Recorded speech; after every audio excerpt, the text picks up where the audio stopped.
जी भाईजान अस्सलाम वालेकुम। ठीक ठाक हो? तबीयत से ठीक ठाक है मेरे भाई। मसला है मेरे भाई जिथे गल कल छोड़ी आई ना तुहानू दस्सिया भी उत्थे फुटबारी ते बच्चियां लै के बैठा रवां, परेशान होवां, डाढा रोवां ही सही। के करां भई हुण काम न लगे।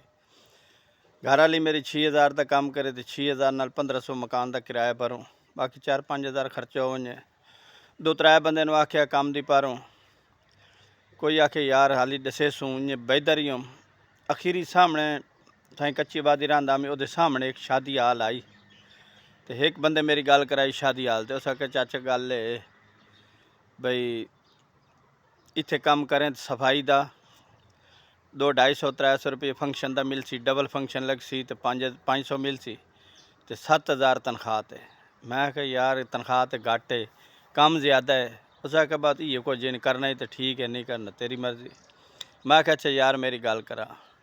मैं वो गल की तो उन्हें आख्या भी 7,000 तनख्वाह दिसा है तो फंक्शन लग सी डबल लग सी तो 500 दिसा है, जो सिंगल लग सी तो 250-300 रुपये, बाकी तो टिप शिप जड़ी है कोई शादी मालिक दे दे तो।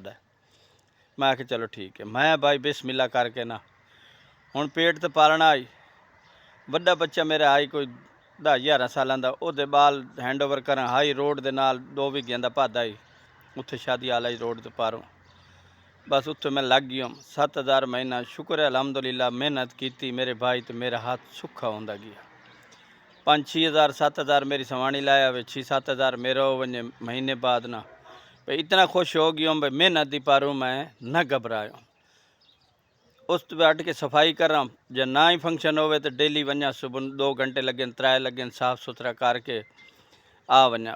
पर दुनिया मैनू हाली के पिछू बेहतरी जो घर वाले पता ना ही होंदा भी ये मेरे पता है, जे अल्लाह नू पता है, जो मेरे घर वाले भी ये काम करेंदा। पिछे बेहतरी ना ही पता भी सफाई का काम करेंदा। लेकिन भाई मेहनत का कोई मेहना ही नहीं।